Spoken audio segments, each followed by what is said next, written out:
primeira igreja presbiteriana em Petrolina. Uma igreja para frequentar, muito mais uma família para pertencer. Graças e paz, meus irmãos. Queria chamar aqui agora o pastor Marcos Melo. O pastor Marcos Melo é pastor auxiliar da Igreja Presbiteriana de Pinheiros, está aqui nos abençoando nessa conferência, graças ao nosso bom Deus. Ele vai ter um momento agora de palestra e palavra para nós, acerca do título dele, né? A fé na era digital. Teremos uma palestra aqui com ele, se Deus quiser, para edificar a nossa igreja. Amém. Orar pelo pastor agora. Senhor Deus, muito obrigado, Pai, por estarmos aqui todo mundo juntos. Isso é fruto da Tua graça, Senhor. Obrigado por ter nos trazido aqui em paz. Obrigado por todos os momentos das batalhas que nós travamos para estarmos aqui, Senhor. Para adorarmos ao Teu nome, para sermos edificados por Ti. E queremos Te pedir agora que o Senhor usa poderosamente, Senhor, o Teu servo. Usa o pastor Marcos Melo para falar aos nossos corações. Que o Teu Santo Espírito fale através dele para nós, Senhor. E nos edifique, nos encha. Que podemos sair daqui mais tementes ao Senhor, amém, sedentos pela Tua voz, sedentos pela Tua palavra, Senhor. Amém, Senhor. Então, que o Senhor possa nos edificar para a Tua glória, no nome de Jesus Cristo. Amém, Senhor. Amém, amém.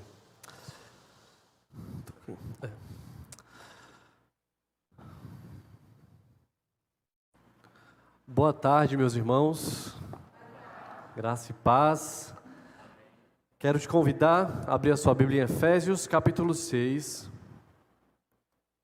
Nós faremos uma breve introdução aqui. Enquanto você abre a Bíblia, eu quero demonstrar minha gratidão de estar aqui nessa conferência. Gratidão pela recepção que os irmãos tiveram comigo. Muito obrigado. E cada vez que a gente conhece uma outra igreja, conhece uma outra cidade, nós vemos a beleza que é ser uma família da fé, né? Pessoas que nunca se viram, que nunca se conheceram, mas que nutrem um pelo outro um carinho, né? Como se fossem amigos de anos. Isso é ser igreja, isso é ser povo de Deus. Então, quero agradecer de coração por essa receptividade e dizer, irmãos, que apesar das dificuldades que a nossa juventude enfrenta de se desligar um pouco dos compromissos, se desligar das notificações que o tempo inteiro aparecem aí no nosso celular, né? Eu quero te desafiar a, nesse tempo, nessa conferência, você estar atento àquilo que Deus quer falar com você. Eu creio de coração que o Senhor tem algo a falar com cada um de nós, então que os nossos ouvidos estejam abertos, que nós estejamos atentos a entender aquilo que Deus quer, não apenas como igreja, mas individualmente, aquilo que Deus quer tratar no seu coração nessa conferência. Então, que em nome de Jesus você ore: Senhor, fala comigo, eu preciso sair daqui diferente, transformado. Amém? E deixa eu falar rapidamente aqui sobre o livro, né? Eu escrevi esse livro por alguns motivos. Em primeiro lugar,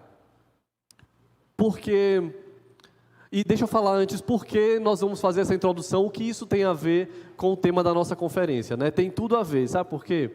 Porque na Reforma, o que havia de mais tecnológico foi utilizado para a glória de Deus. A imprensa colocou a Bíblia na mão do povo, e era a ferramenta do tempo, era aquilo de mais moderno que existia, e foi, claro, graças ao Senhor, a Deus, né?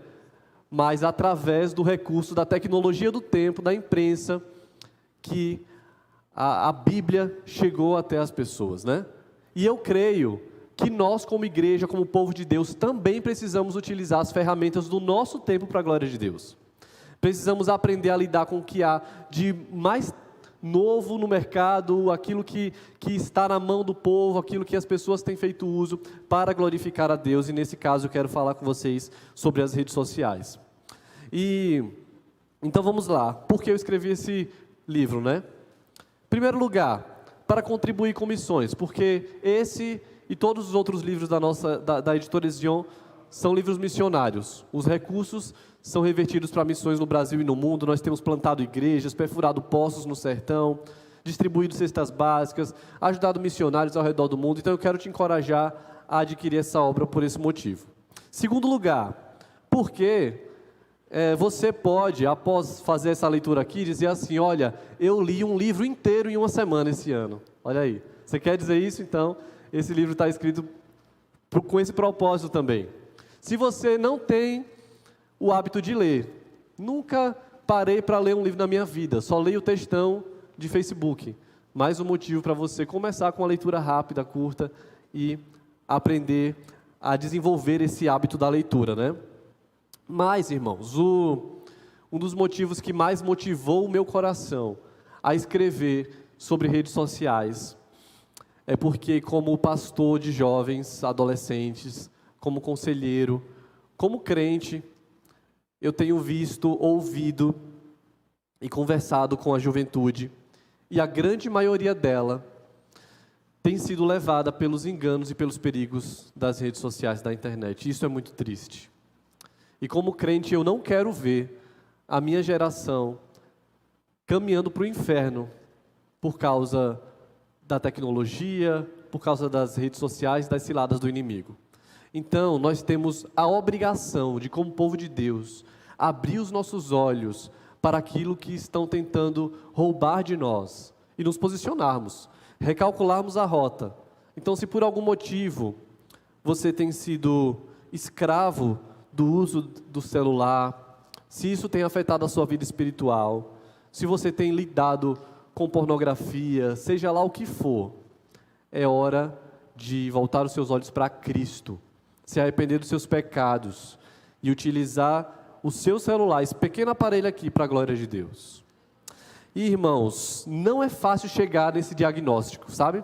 Geralmente, quando alguém senta no meu gabinete e fala comigo, a primeira pergunta é: está tudo bem? Está tudo ótimo, né? Tudo ótimo, maravilha, trabalhando, estudando, tudo em paz. Mas aí quando a gente faz a pergunta assim: está tudo bem mesmo? Aí começa, né? Olha, sinceramente, estou com uma dificuldade aqui, tem algumas coisas que estão acontecendo, e existem coisas que nos envergonham tanto, que nós evitamos de falar para as pessoas, para o outro e até para o nosso pastor. De tanta vergonha que nos causa, né? E o constrangimento, em certa medida, ele é bom. É bom se entristecer pelo pecado. É bom olhar para o seu coração e dizer: eu preciso desesperadamente de Deus, né? E é isso que a gente vai fazer aqui, é buscar o Senhor. Então vamos ler aqui esse texto de Efésios 6, a partir do verso 10. Diz assim: quanto ao mais, sede fortalecidos no Senhor e na força do seu poder, revestivos de toda a armadura de Deus, para poderdes ficar firmes contra as ciladas do diabo, porque a nossa luta não é contra o sangue e a carne, e sim contra os principados e potestades, contra os dominadores deste mundo tenebroso, contra as forças espirituais do mal nas regiões celestes. Queridos, nós estamos em uma guerra, vivemos uma grande tensão, e essa é a figura utilizada aqui por Paulo. Um soldado em meio à guerra. E nessa introdução breve, eu quero te levar a pensar sobre essa grande tensão que nós vivemos. E como presbiterianos, nós falamos muito pouco sobre guerra espiritual, né? Parece um negócio pentecostal demais pra gente. Espera aí, vou falar negócio de guerra espiritual não, vou falar de outras coisas, né? Mas é inevitável, irmãos. Nós não podemos negar, isso é bíblico. Nós estamos em uma guerra. Paulo usa esse argumento aqui: vocês precisam ser fortalecidos no Senhor.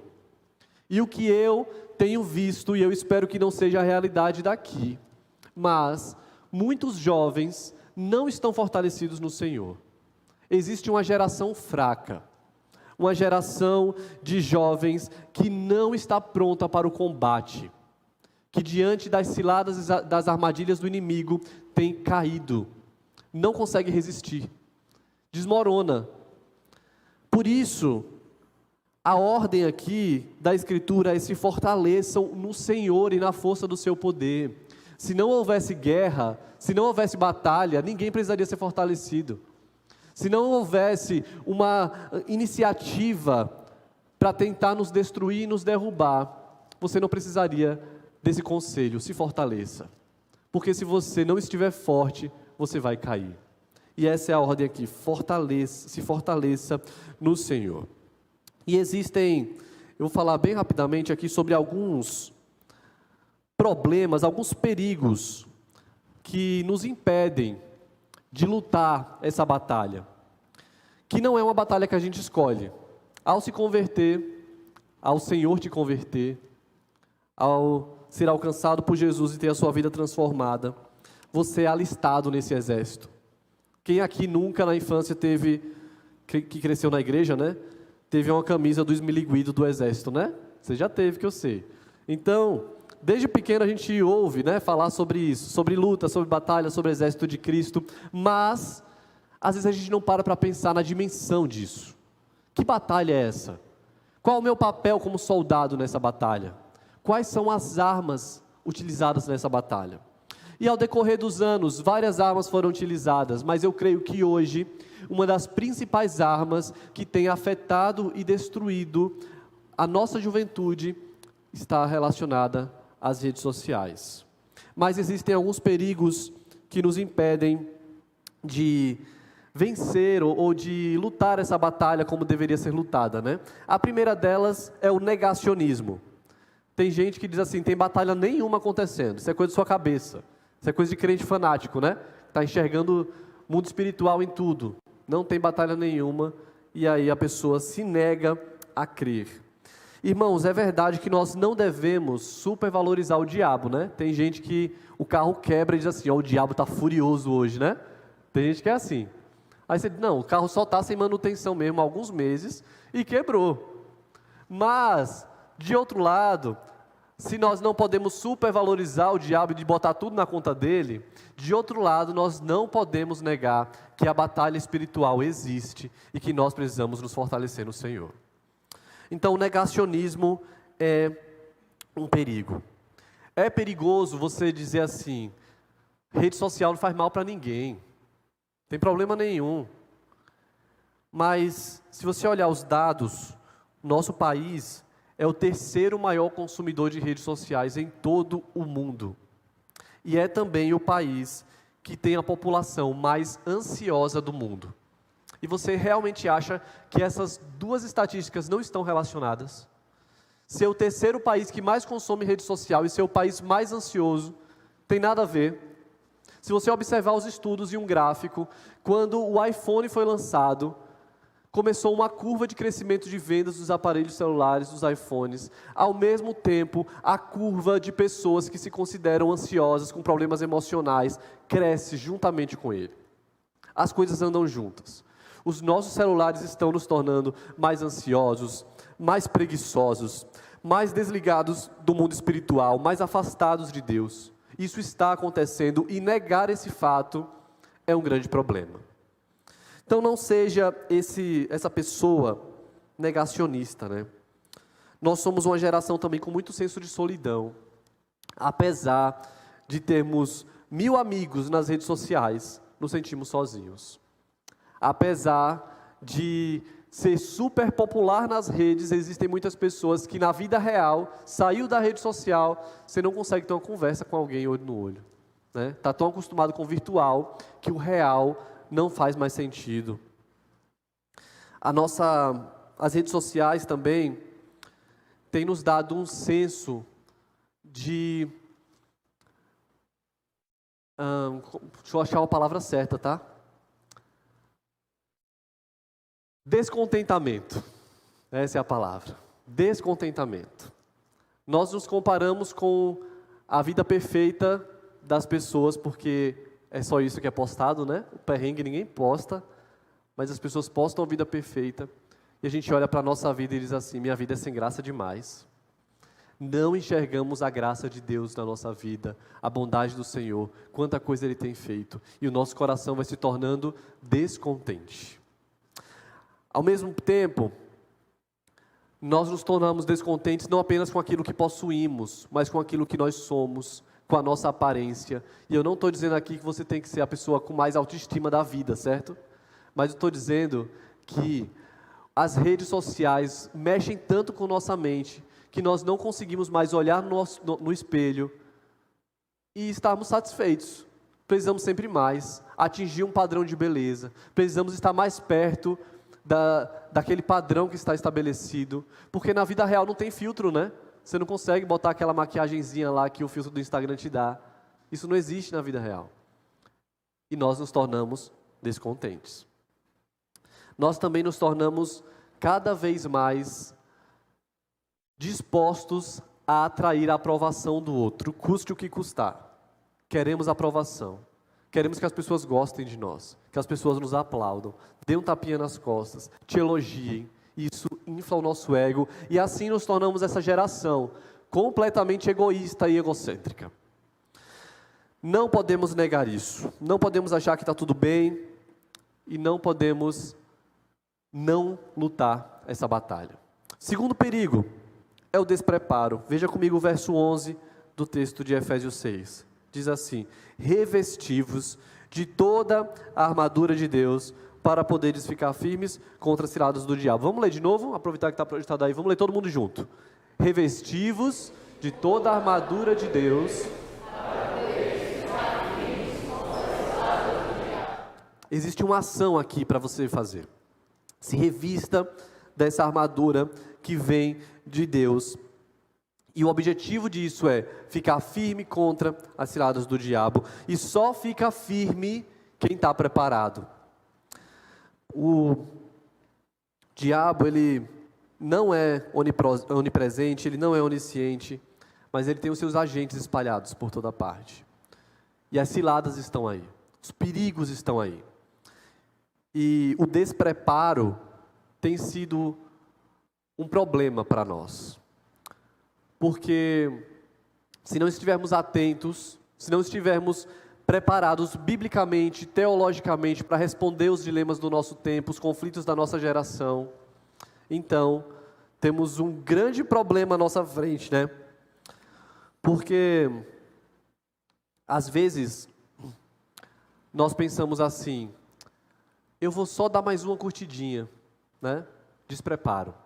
Você não foi treinado para entender que aquilo não é só uma curtida.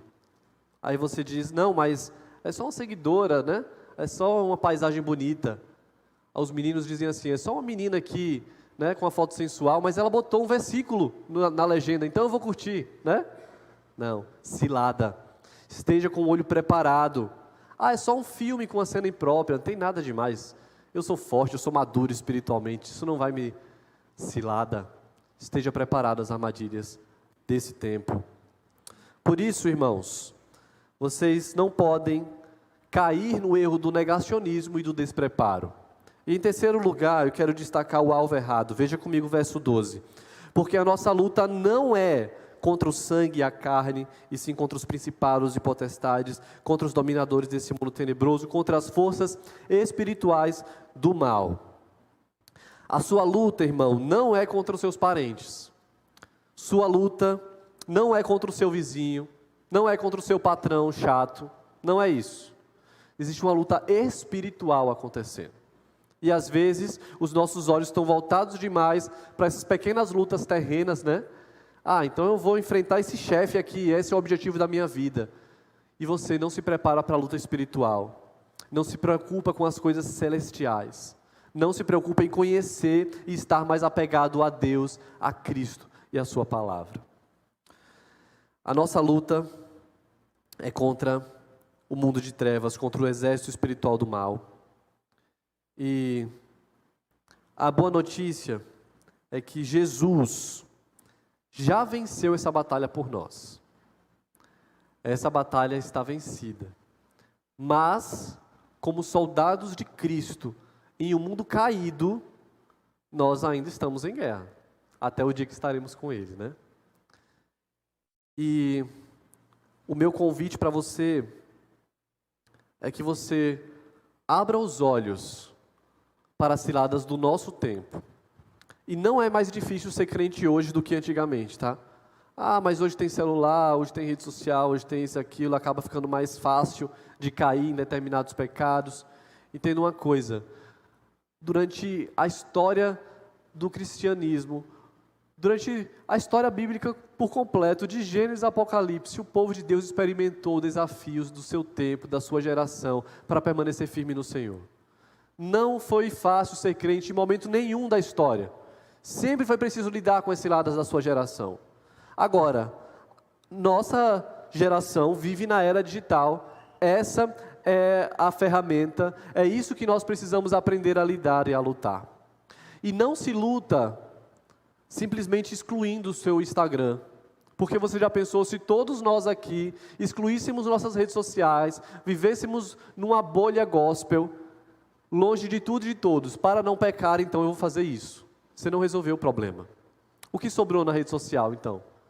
Se todo crente exclui seu Instagram, o que resta na internet?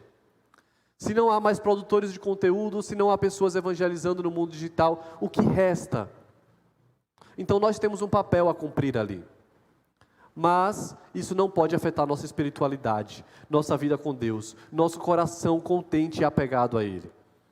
É possível, irmãos, estar presente no Instagram, no Facebook, no WhatsApp e glorificar a Deus ali. Quando você exclui sua rede social, você só está tapando o sol com a peneira. Você diz assim, agora não peco mais, ufa. Não. Engano seu, porque você não tratou o seu coração, você não tratou o seu pecado. Existe um capítulo no livro que eu falo sobre desintoxicação virtual, tá? Que é quando você chegou no nível de uso que você diz assim, nesse momento eu preciso excluir, vou me fortalecer espiritualmente, depois eu volto, tá tudo bem. Pode ser que esse seja o seu caso, mas o que eu estou te dizendo é que isso não resolve o problema se você não tratar o seu coração, o seu pecado. Se você não se olhar no espelho e dizer assim, eu estou tão descontente assim porque eu tenho inveja dessa pessoa. Porque ao olhar a vida perfeita que ela publica nas redes sociais, isso tem mexido no meu coração. É o meu pecado. Esse é o problema, é isso que eu vou lutar contra. Eu preciso ser mais contente em Deus. Então, nossa grande tarefa é entender como as redes sociais têm nos afetado. E lutar contra isso. E nos afeta não apenas emocionalmente. Nós não estamos apenas mais ansiosos e etc. Nos afeta também espiritualmente. Nós não conseguimos mais, a maioria de nós, ter tempo de leitura da Bíblia. Porque não tem uma notificação, não aparece um meme ali para dar uma risada, né? E aí fica chato. Existe um livro chamado Guerra dos Espetáculos, onde o autor defende o seguinte: cada ano o espetáculo precisa ser maior para encher os nossos olhos. A árvore de Natal precisa ser maior. O corredor do shopping precisa ser mais iluminado. As vitrines das lojas precisam ser mais escandalosas. Os filmes sangrentos precisam ser mais sangrentos. Os espetáculos precisam ser maiores para atrair a nossa atenção. E é disso que o nosso olho gosta. Provérbios diz que os olhos dos homens não se saciam. Nós queremos mais. Queremos tela, espetáculos. E aí, quando pegamos a Bíblia, dizemos, isso aqui não é legal. Chato, né? Caímos na cilada do nosso tempo. Não conseguimos mais passar alguns minutos em oração. Principalmente se o celular não estiver no modo avião, né? Vibrou, você já está, opa, alguém mandou mensagem. Quem será? Alguém curtiu, alguém comentou. Precisa atualizar. Está em um lugar sem internet, você vai na galeria ou na calculadora fazer alguma coisa, porque você precisa mexer no celular. Não está tudo bem. E nós precisamos lutar essa batalha com sabedoria, com amor e temor a Deus, que é o que tem nos faltado. Temor ao Senhor. Todas as vezes que nós pecamos, caímos, desagradamos ao Senhor, nos falta temor a Ele. Nós tememos tanto os homens, né? O que é que vão pensar de nós? E se eu postar isso aqui, o que é que eles vão dizer de mim? E o nosso temor aos homens só cresce, mas o nosso temor a Deus só diminui. O que é que o Senhor vai achar de mim? O que é que Deus acha das fotos que eu publico? Será que Deus está se agradando do meu uso no celular? Será que o meu uso do celular tem me tornado um filho mais irritado dentro de casa? Será que se for tirado de mim o celular, eu vou sentir tanta falta do que se for tirado de mim a Escritura?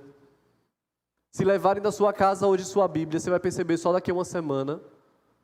Mas se tirarem seu celular, em 10 minutos você já está desesperado. Meu Deus, alguém liga para ele, né? Nós precisamos amar mais a Deus do que o nosso celular.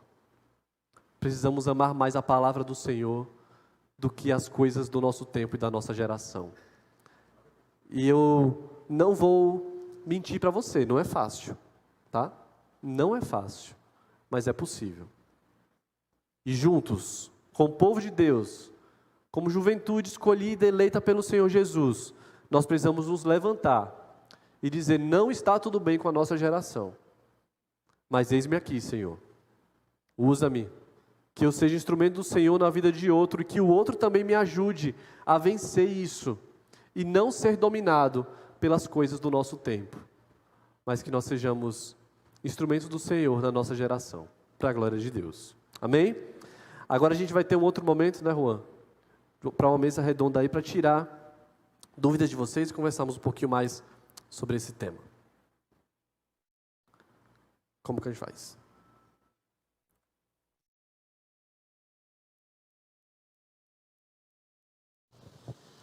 Bem, nós teremos aí basicamente 15 minutos para aproveitar e esclarecer dúvidas. Você pode levantar sua mão. A Tiala está contra o microfone aí, se mais alguém puder pegar, realize sua pergunta. Também, se você, já que estamos na era digital, né? Se você estiver meio constrangido de fazer a pergunta abertamente, pode, com foco no celular, da forma correta, acesse o Instagram da conferência, no Story. Tem lá a opção de você fazer a pergunta, clicando, a pergunta vai chegar para a gente aqui também, tá? É uma opção, mas você pode também já levantar a mão, a Tiala, e o pessoal está com o microfone. Fiquem à vontade, o pastor vai tecer comentários sobre a pergunta as perguntas que forem feitas. A princípio tem uma que já está por aqui, pastor, que é a seguinte: como lutar contra a engenharia social por trás das redes sociais, especialmente aos jovens e adolescentes que já nasceram sem conhecer um outro mundo fora disso? Tudo que ele vê ali é o normal, ele não conhece basicamente algo além daquilo. Nós somos muito aqueles que cresceram, né, já nas telas, automaticamente tem um apego maior a isso, né? Mas eu acho que uma das formas de lutar contra esse instinto natural e esse amor e desejo às telas é também nutrindo hábitos analógicos. O que seria isso, né? Estava até conversando com uma, por exemplo, que eu gosto do Kindle, mas eu não abro mão de ter o livro físico, né? E o nosso celular, ele se tornou nossa agenda, nossa calculadora, nossa televisão, nosso despertador, tudo. Nossa Bíblia, está tudo ali, tudo na tela. Descarregou, você perdeu tudo que você tinha, né? Então, uma forma de lutar contra esse hábito que já crescemos com ele, né, é criando essas alternativas. Nem tudo precisa estar na palma da sua mão, né? Desenvolva também hábitos analógicos, claro. Mais uma vez, né, isso não resolve o problema. O problema é o pecado do seu coração. Então, só resolve se apegando a Deus, estudando a Bíblia, vindo para a igreja, pedindo ajuda e pedindo socorro para um amigo, para o pastor, para alguém espiritualmente maduro, pedindo um discipulado e uma caminhada junto, né? Mas uma forma, humanamente falando, né, de resolver isso é desenvolvendo hábitos analógicos. Muito bem. Tiala, se tiver alguém, você pode sinalizar. Enquanto isso, vamos seguindo aqui. A outra questão é como tentar se desvencilhar ou identificar com a mais clareza possível o que de fato tem um princípio teológico. A pergunta está relacionada à imensidão de postagens que existem, que parecem até bastante instrutivas do ponto de vista teológico, mas na verdade é uma série de instruções de como se fossem autoajudas, como se fossem conceitos que não são efetivamente da palavra de Deus, travestido da palavra de Deus. E como é a enxurrada de mensagens e matérias que chegam para as pessoas através dos impulsos, né? Como a pessoa conseguir, principalmente os jovens aí, filtrar, identificar se isso de fato está baseado na palavra de Deus. A pergunta mais óbvia seria, confira com a parte de Deus, né? Mas às vezes parece estar na parte de Deus, né? Porque existem tantas abordagens que distorcem a verdade do Senhor. Mas como blindar, né? Como conseguir, de fato, consumir conteúdos que sejam teologicamente corretos e que, de fato, vai edificar a vida das pessoas. Quando nós assistimos um vídeo curto, ele pode conter uma verdade, né? Diz, nossa, que bênção, vou compartilhar. Mas ao observar a teologia completa do pastor que você compartilhou, você percebe que ali era uma isca para ser levada por ideologias problemáticas, né? E um bom caminho é conhecer, compartilhar conteúdos de pessoas confiáveis teologicamente, né? Pessoas confiáveis teologicamente. Pastores que você conhece, que você acompanha, que você sabe que possuem uma teologia saudável. Não saia compartilhando só porque é bonitinho, é engraçado, é legal, né? Porque você pode estar dando ouvidos ou pode levar outra pessoa a consumir a teologia dessa pessoa, né? O pastor Augusto Nicodemos até comenta que certa vez alguém falou para ele assim, os 2 pregadores favoritos é o Edir Macedo e o senhor, né? Então a pessoa ao mesmo tempo gosta de Augusto Nicodemos e Edir Macedo. Então qual o problema disso aí? Firmeza doutrinária, né? Nos falta esse bom senso do que ouvir. Quem são as pessoas que nós estamos permitindo falar, né? E o subtítulo do livro é assim, como as redes sociais moldam o nosso coração. E eu creio que o tempo inteiro nós estamos sendo discipulados pelas coisas que nós permitimos ouvir. Seja de gente que se diz evangélica, né? A teologia coach, da prosperidade, etc. Ou seja, dos influenciadores. Não tem nada demais, ele não fala sobre Deus, então ele não é um ateu, né? Você está sendo influenciado por essa pessoa sem perceber. Pode falar. Oi. Boa tarde, reverendo. Algumas herança da pandemia nos deixou as transmissões, né? Os cultos que a gente transmite através das redes sociais. Facebook, Instagram ou YouTube. Até onde a gente pode... Até onde isso vai prejudicar o nosso culto? Porque a gente tem a necessidade de estar aqui em comunhão, de compartilhar a Santa Ceia, recolher as ofertas, é tudo voltado para a comunhão. Então, até onde a transmissão, a gente tem que tomar cuidado para que a gente não crie essa cultura de não ir mais para a igreja e assistir o culto, fazer o culto em casa e não estar mais no templo, até onde a gente pode utilizar a transmissão como uma ferramenta que não seja para desconstruir o nosso culto, mas que seja para edificar a nossa igreja. Sim. Eu creio que um crente que optou por ser um crente online não entendeu o evangelho. Alguém que diz assim, tá tão bom essa transmissão, tá com tanta qualidade, né? A TV da minha casa é tão grande, o som é tão bom que eu vou ficar aqui mesmo. Vou assistir o culto de casa, é mais confortável. Eu posso ir no banheiro a hora que eu quiser, posso ter outras distrações. Mas a pessoa não entendeu o evangelho. Deus trabalha através dos relacionamentos também, né? E quando nós estamos como corpo, como igreja, caminhando junto, desenvolvendo relacionamentos e amizades, o Senhor está trabalhando em nós e através de nós também. Fora todas as outras questões eclesiásticas, né, que nós temos, né? A própria Bíblia nos orienta a não deixar de congregar e participar da ceia, né? Existe toda uma questão espiritual envolvida nisso, né? Mas esteja atento à importância dos relacionamentos, porque é muito cômodo você se trancar no seu quarto, jogar um jogo online com amigos online, assistir um culto online, ter uma vida online e se desligar do mundo real. Isso é muito cômodo, mas você está deixando de desfrutar da beleza que é caminhar com o corpo de Cristo, de ter amizades profundas. O mesmo acontece com você que vem para a igreja, o mesmo não assim, mas em proporções menores, né? Aquela pessoa que vem para a igreja, mas diz assim, eu não vou falar com ninguém, não vou me relacionar com ninguém, vou chegar mudo e sair calado, né? Não faça isso. Ainda que você seja uma pessoa extremamente tímida, se force a desenvolver relacionamentos saudáveis, porque o Senhor trabalha em nós, como ferro afia o ferro. Não é fácil, tá? Ter amigo dá trabalho. Acho que você tem aquele amigo que você diz misericórdia, né? Deus colocou na minha vida para me moldar mesmo, moldar meu caráter. Mas é assim mesmo. Ao mesmo tempo que Ele está trabalhando em você, Ele trabalha também no seu amigo. Então, de forma nenhuma nós podemos perder a comunhão, a vida em comunidade como povo de Deus, né? Pastor, nós temos mais algumas perguntas aqui nos stories do Instagram, né? Que a gente fez uma caixinha de pergunta. E uma delas é a seguinte: muitas igrejas têm se preocupado em ser instagramáveis.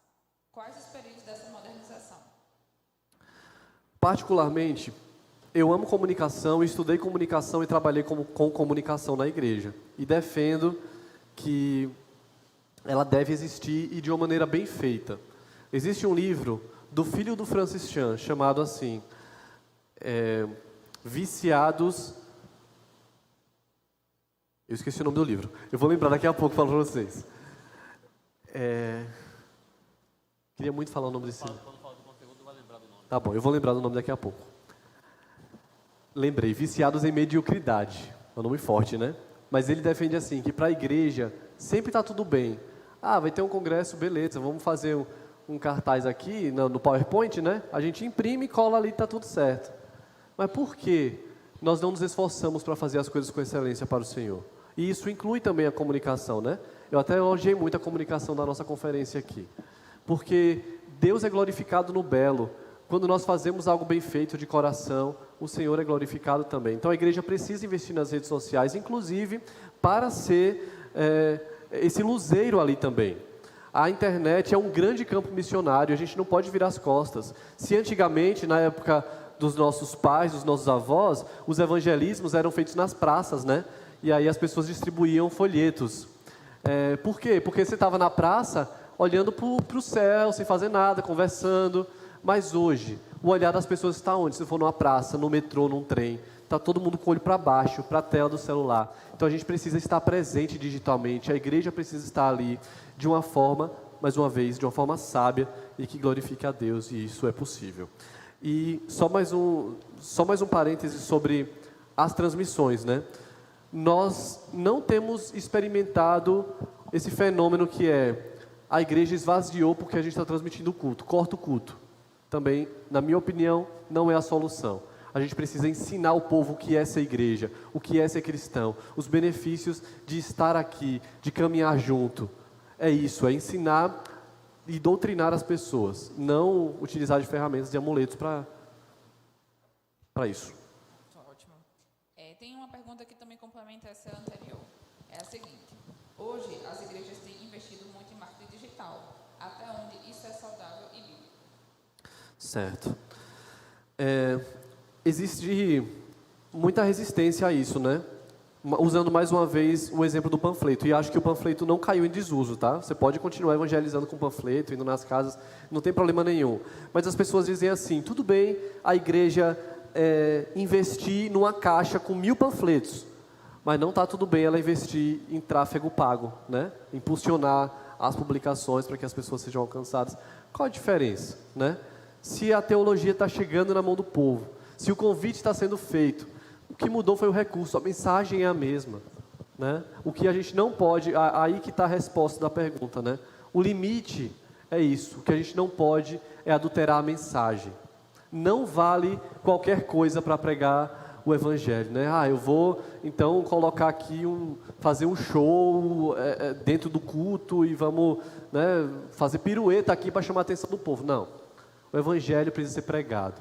Se a palavra é fiel e está utilizando as tecnologias e os recursos do tempo, está tudo certo. O que não podemos é adulterar a mensagem.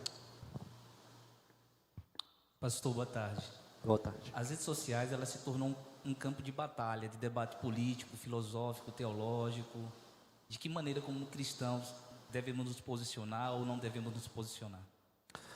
Eu creio que nós devemos nos posicionar, porque a igreja foi chamada para responder às questões do nosso tempo.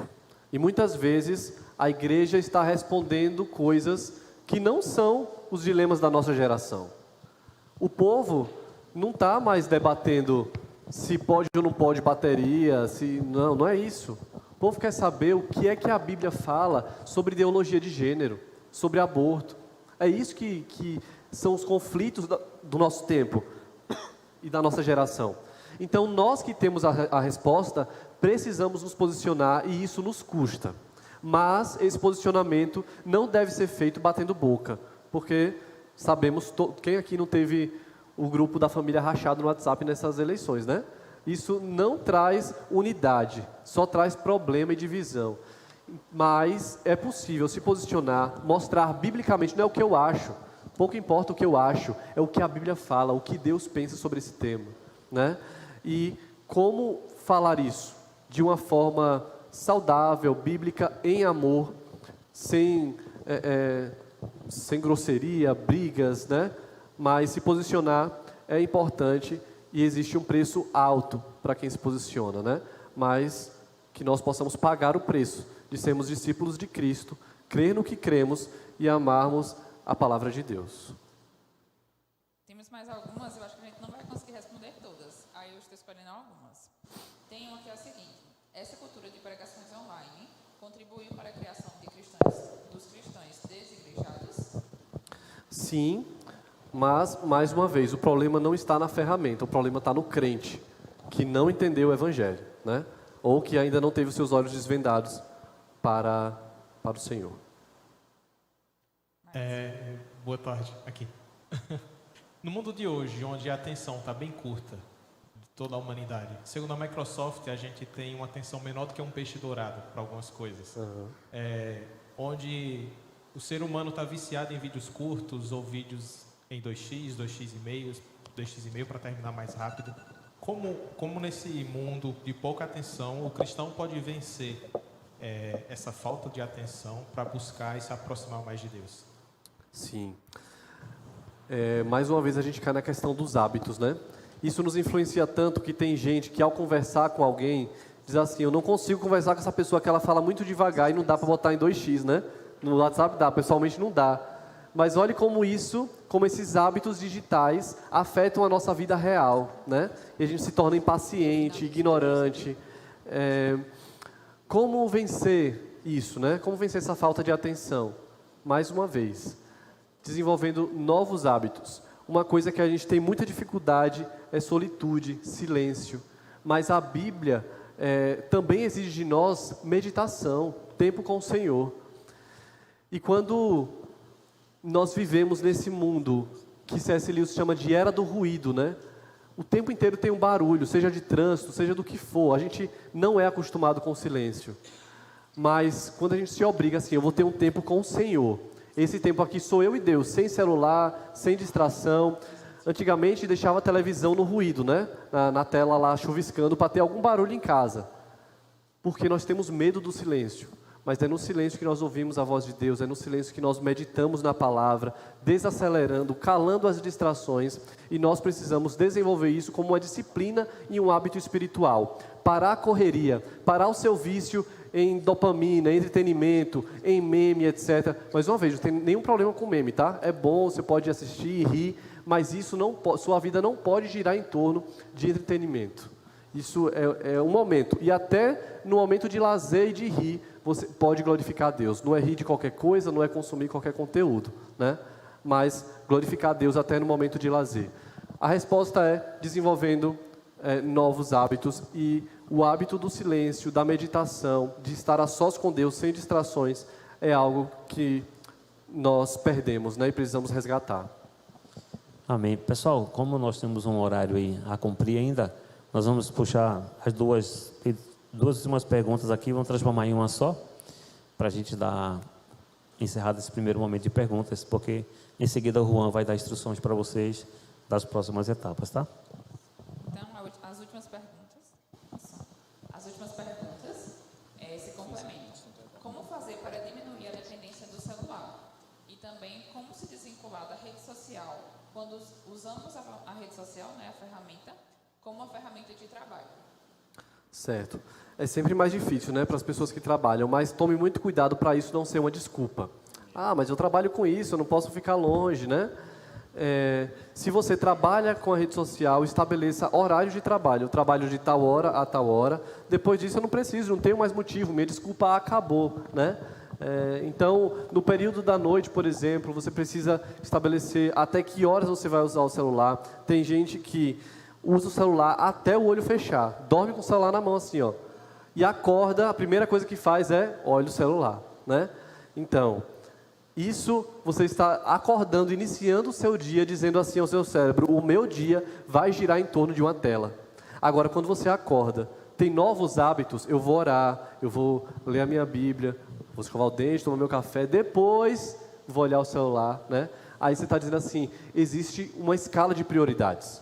O celular não manda na minha vida não gira em torno de uma tela, né? Eu sei estabelecer as minhas prioridades, eu não sou dominado por nenhuma... não sou dominado por nada. E esse é o grande perigo, irmãos. O Senhor nos libertou, nós não podemos ser escravos de nada.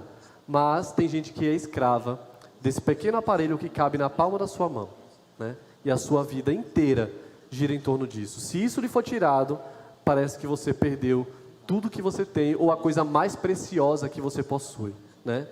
Mas o que nós temos de mais precioso é Cristo. Ele que deve ser o motivo por acordarmos todos os dias de manhã, levantarmos da cama, irmos trabalhar, né?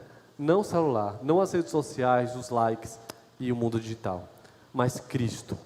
Ele precisa, pode e deve ser a nossa prioridade todos os dias da nossa vida. Amém. Amém. Obrigado, pastor, pela disponibilidade. Irmãos, nós vamos ter agora um momento de intervalo, até as 3h45 da tarde, a gente vai voltar. Antes eu queria agradecer a todos que estão aqui, temos membros de diversas igrejas, né? E queria também chamar o presbítero Clécio para fazer uma oração de agradecimento, Clécio, por esse momento. Às 3h45 nós voltamos, nós temos uma cantina aqui do lado, então pode se dirigir aqui. Graças e paz, amados, vamos orar ao Senhor. Nosso Deus, nosso eterno Pai, graças te damos, louvamos o teu nome, Senhor, por esse dia, e agora de uma forma especial, louvamos ao Senhor pela instrução que recebemos da tua parte, através do teu servo. Ó Deus, que o Senhor mesmo possa estar aplicando essas verdades nos nossos corações. Deus, que não seja mais uma instrução, mas que essa instrução de fato e de verdade possa estar produzindo, que possa estar, Senhor, revolvendo o nosso ser nas áreas que precisam ser modificadas. Obrigado, Senhor, pelo teu servo, cremos que ele foi nessa tarde usado pelo teu Espírito, e que essa instrução, mais uma vez te peço a Deus, que em cada necessidade, o Senhor conhece nossos corações, o Senhor sonda cada coração, cada necessidade, e que de fato as mudanças comecem a acontecer para a glória do teu nome, Senhor. Nós cremos que nós somos o teu povo, somos um povo escolhido, um povo, Senhor, como o apóstolo Pedro nos diz, raça eleita, sacerdócio real, nação santa, e de fato, Senhor, possamos viver dessa forma para te agradar. Obrigado por essa conferência, Senhor, obrigado porque nós temos o privilégio de estudar a tua palavra de forma fiel, e nós queremos, Senhor, que o Senhor nos ajude a caminhar em fidelidade ao Senhor sobretudo. Muito obrigado por tudo, mais uma vez oramos em nome de Jesus, amém. Ok. Boa tarde, queridos. Que o único Deus que subsiste em três pessoas, o Santo Pai, o Santo Filho e o Santo Espírito, prossiga sendo de fato amado, obedecido e glorificado. Já fomos tremendamente abençoados com a palestra que o reverendo Marcos Melo trouxe, tremendamente abençoados. E daremos agora continuidade com o subtema: as implicações da fé reformada. Que tema maravilhoso. E que, de certa forma, esse tema implica no título do livro do reverendo Marcos, que é uma aplicação, não é, do tema: as implicações da fé reformada. Vamos ler a Bíblia então, para trabalharmos aí esse tema. Depois, com a mesma estrutura, as perguntas, e daremos as respostas. Tiago, o primeiro capítulo. Tiago, carta de Deus, o primeiro capítulo, o versículo 22. Esse versículo tem tudo a ver com o nosso subtema: as implicações da fé reformada. Vamos ler juntos esse texto? Tornai-vos praticantes e não somente enganando-vos a vós mesmos. Tornai-vos, pois, praticantes da palavra e não somente ouvintes, enganando-vos a vós mesmos.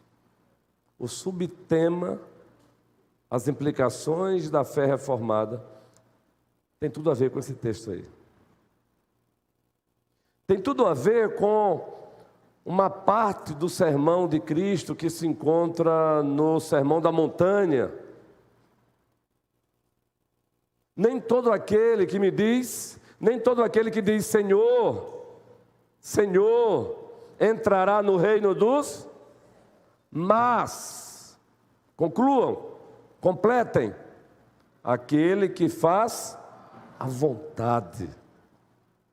As implicações da fé reformada envolvem justamente a prática da fé reformada em todas as suas dimensões. A prática da fé reformada em todas as instâncias da vida. E é por isso que Tiago nos convoca para isso. Tornai-vos praticantes da palavra e não somente ouvintes. E esse é um dos desafios das igrejas reformadas. Nós que prezamos pela ortodoxia, a doutrina correta, a doutrina dos apóstolos, também apelidada de fé reformada. Nós que temos acesso aos bons teólogos, bíblicos, sistemáticos, históricos e práticos, teologia bíblica, teologia sistemática, teologia histórica, teologia aplicada. Amamos ler, compramos livros. Nós que amamos exegese, é a ciência que estuda, que procura extrair do texto, Davi, o sentido do texto.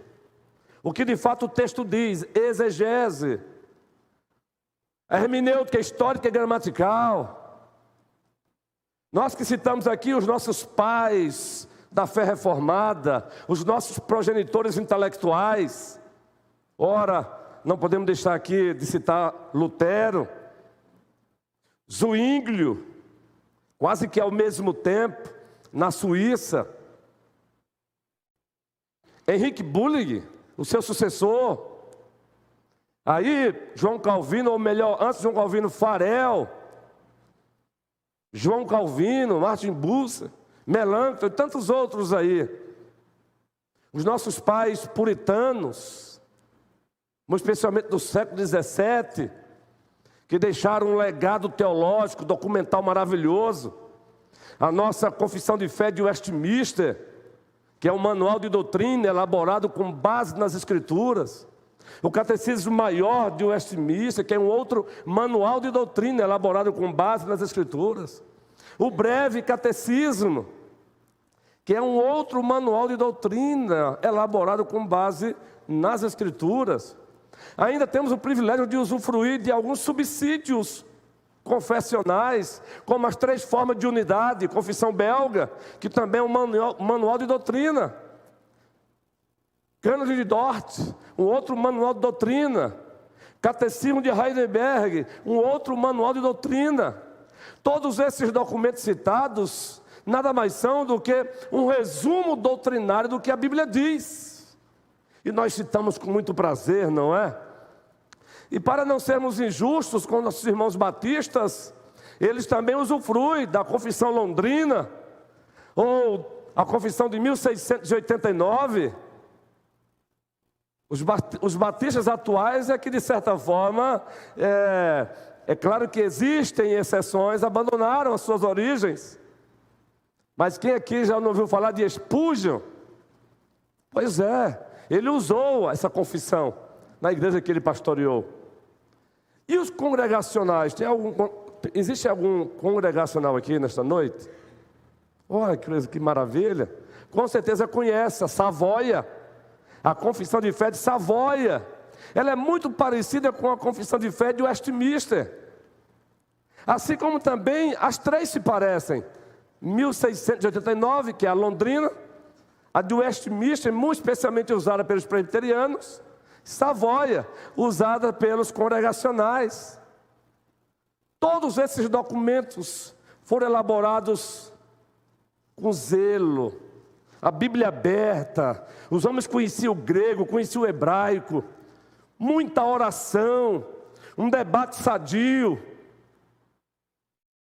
Eles nos deixaram esse legado e nós usufruímos de todo esse legado. Fora os muitos teólogos atuais, exemplo, quem já leu, ou pelo menos já colocou na ordem para ler, Você Acredita? Paul Tripp. Isso é um livraço, eu costumo chamar aqui os bons livros de livraço. Aliás, o título deste livro tem tudo a ver com a nossa palestra, não é, reverendo Marcos? Juan, se o senhor permitir, futuro seminarista da IPB, tem um longo caminho aí, mas paciência, você já está no teste. Tem tudo a ver, as implicações da fé reformada. Você acredita de fato? Ora, muitas vezes, aliás, nós de tradição reformada, muito especialmente neste mês em curso, outubro, celebramos e vamos celebrar, muito especialmente no dia 31 de outubro, 506 anos de protestantismo, de fé reformada. E aí realizamos conferências semelhantes a esta, maravilha. E aí evocamos os nossos solas. Vamos relembrar os solas aqui? Peraí, pastor, só a palestra essa daí? Calma, estou só na introdução. Sola, Escritura. Somente a Escritura. E falamos isso com muito prazer, né, Natália? O próximo, sola gratia, somente a graça, e é mesmo. O próximo, sola fide, somente a fé, a mão vazia que recebe o presente de Deus, o instrumento pelo qual se usufrui da salvação. Qual é o próximo sola? Esse aí é central. Solos Christus, somente Cristo. E aí tem aquele que é o ápice. Soli Deo glória. Somente a Deus toda glória. E não devemos jamais abrir mão desse resumo da nossa ortodoxia reformada. Nesses 5 solas, nós temos um resumo da nossa ortodoxia, doutrina correta. Para os menos familiarizados, a palavra ortodoxia significa, 2 pontinhos, doutrina bíblica, doutrina correta, doutrina apostólica. E nós temos nesses 5 solas a nossa ortodoxia reformada. Sola Escritura, somente a Escritura. Sola gratia, somente a graça. Sola fide, somente a fé. Solos Cristo, somente Cristo. Soli Deo glória, somente a Deus toda glória. Quem já usufruiu aqui dos cânones de Dort, que é um manual de doutrina, é dele que emana o famigerado 5 pontos do calvinismo. Ou os 5 pontos da soteriologia reformada, doutrina da salvação. Vamos citar aqui apenas? Quais são eles? E nós reformados citamos com muito prazer, ainda que aqui e acolá, alguns reformados não sabem expor esses pontos, e por não saber acabam gerando uma algeriza, porque acabam passando equivocadamente. Total depravação, número 1. A Bíblia fala sobre isso? Fala. Número 2, eleição incondicional. Número 3,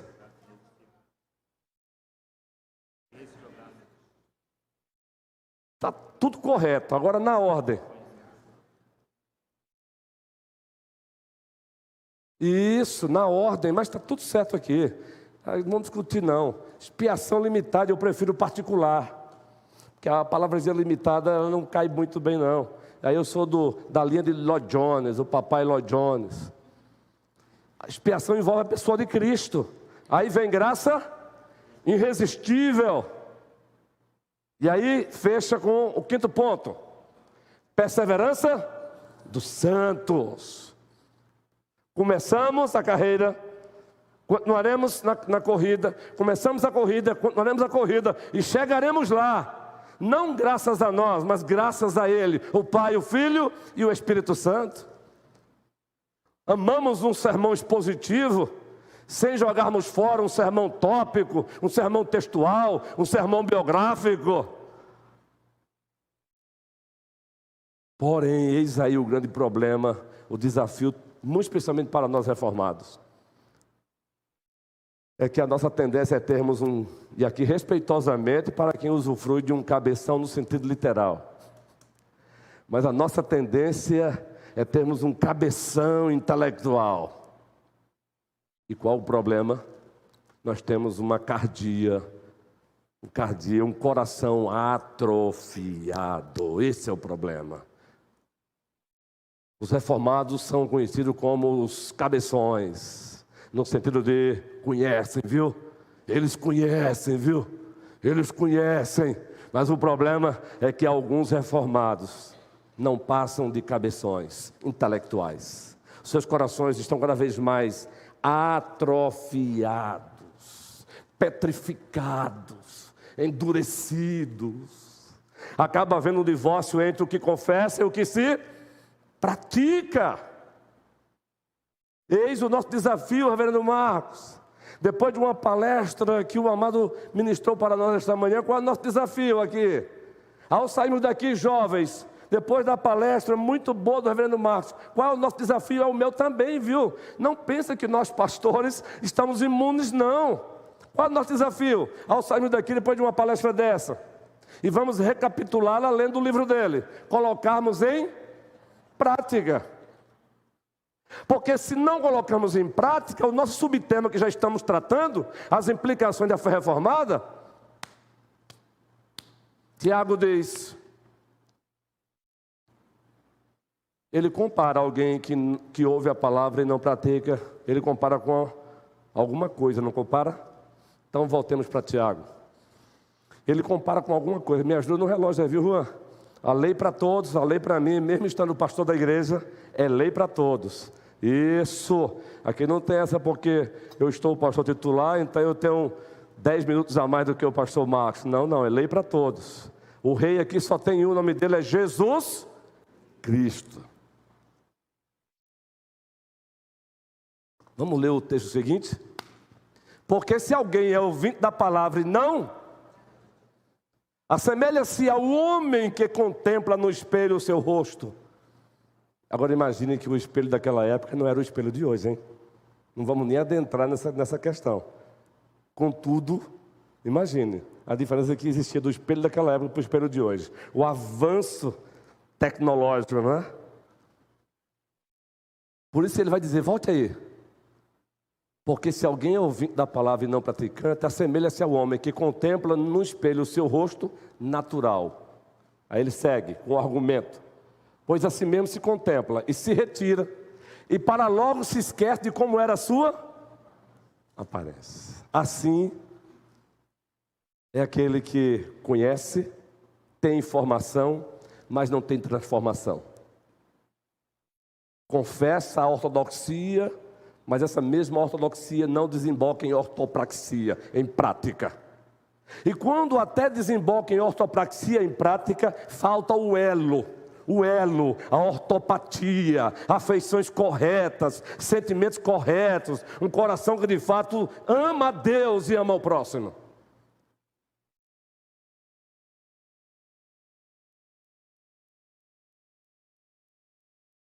Foi citado aqui o nome de Moisés. Moisés, ele é membro da igreja reformada, oriunda da Holanda e do Canadá. Ele é brasileiro mesmo, viu? Recifense, é um amigão. E ele trabalha na CLIRE, Centro de Literatura Reformada de Recife. E muitas conferências participamos juntos, não é? Agos Lindóia, conferência para pastores e líderes. Pela primeira vez desejamos usufruir da consciência cristã, mesmo tendo morado ali tão próximo por 12 anos. Então o que não falta são boas conferências, mas o grande problema. E aí tem um abismo aí, reverendo Marcos. Tantas conferências boas, mensagens maravilhosas. E eu mesmo admiro e incentivo os meus irmãos a escutarem Emílio Garofo, Hernando Dias Lopes, Augusto Nicodemos, Frank Ferreira, para não citar aqui só pastor presbiteriano, Jonas Madureira. Agora daqui para frente vão seguir também o reverendo Marcos. Se já não seguir, vão seguir para a glória de Deus. E ele vai voltar aqui. Livros e mais livros. O problema é a prática. O que estamos fazendo com esse lindo conhecimento? O que estamos fazendo com esse conhecimento que Deus nos deu, nos tem dado? Daí o subtema Implicações da Fé Reformada.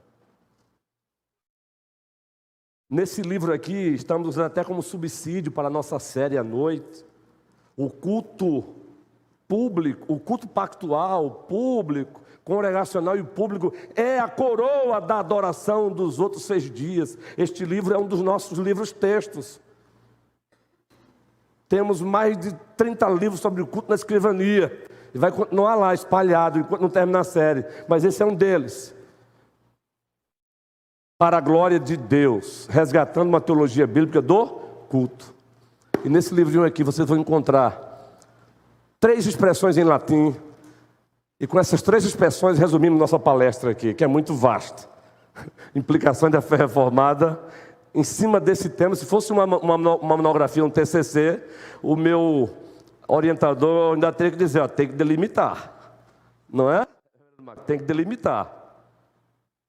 Porque é vasto. Eu quero que você se lembre de 3 palavrinhas em latim. Resuma a nossa palestra.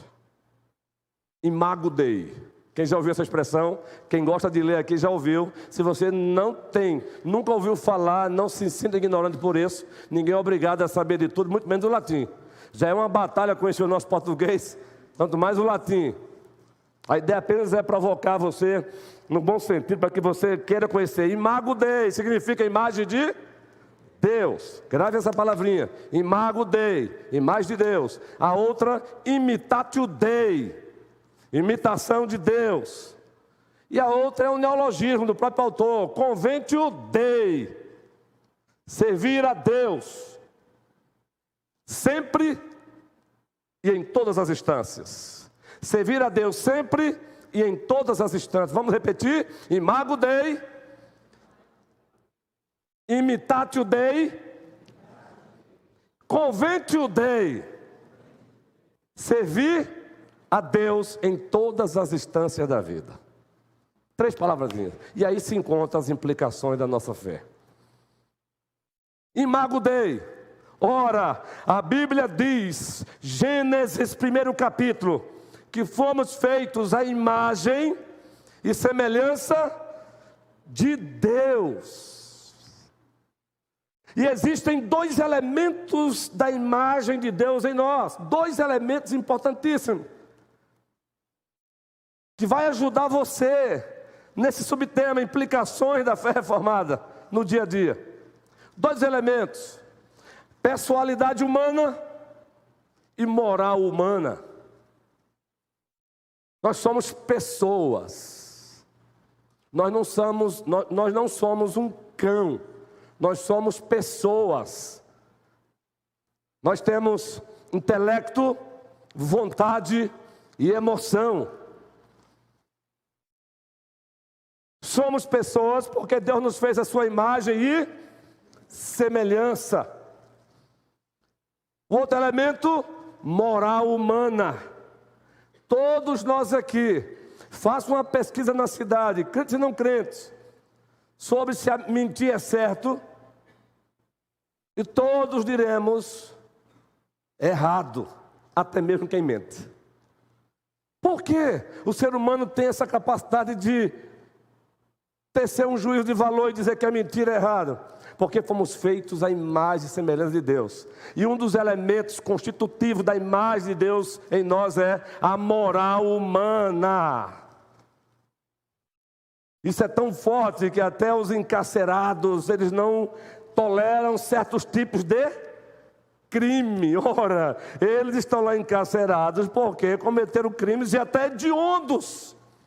No entanto, eles não aceitam certos tipos de crimes. Por exemplo, quem quer dar aqui um exemplo?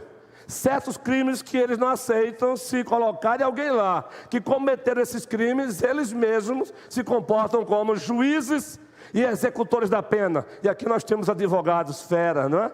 Muitos. Estupro. Pedofilia. Se botar alguém lá que violentou uma criança, os mesmos que estão lá, porque cometeram outros tipos de crimes, entendem que aqui não. Isso aí nós não toleramos. O que leva o ser humano a fazer isso? A moral humana. Esse é um elemento da imagem de Deus no homem. Que Gênesis 3 diz que a queda veio e tornou nebulosa. Não destruiu totalmente, mas tornou nebulosa, ofuscou. Agora, o que tem a ver isso, então, Imago Dei, quando o assunto de implicações da fé reformada para o dia a dia? É quando Deus faz o homem a sua imagem e semelhança, com esses dois elementos, pessoalidade humana e moral humana. Número 1, Deus fez o ser humano para ser, observem bem, espelho dele na terra. Espelho dele na terra. Nós pegamos uma série aqui recentemente, Gênesis de 1 a 11, a história que explica todas as histórias. E dissemos aqui em um dos pontos do sermão, que cada ser humano na terra, seja ele cristão ou não, é um espelho de Deus. É um monumento vivo de que Deus existe.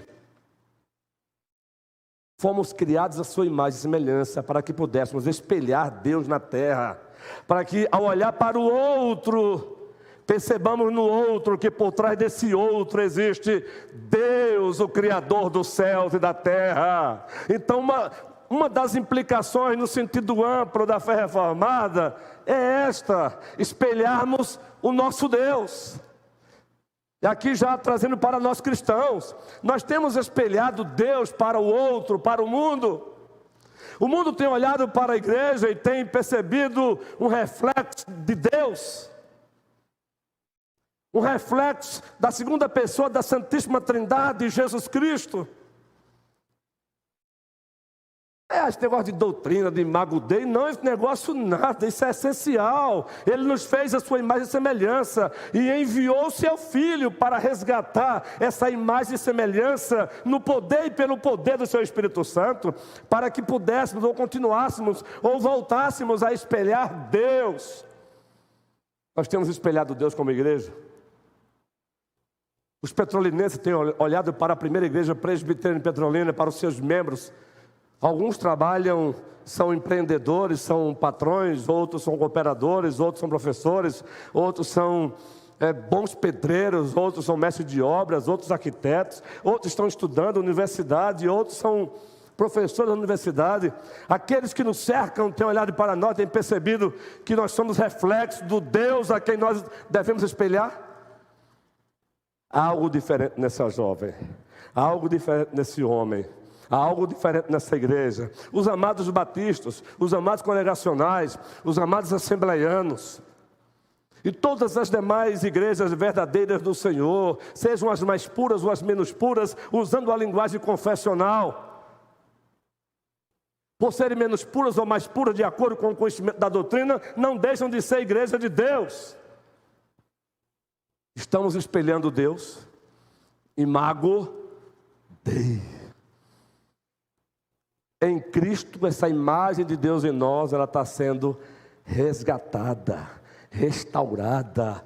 E é isso que chamamos de santificação progressiva. Progressiva. Perfeição do lado de cá, não. Perfeição só do lado de lá. Só que do lado de cá tem que haver um avanço, um progresso. Paulo disse: esqueço-me das coisas que para trás e corro para o alvo, para conquistar aquilo para o qual Cristo me conquistou. Isso é maravilhoso. Imago Dei, espelhar Deus.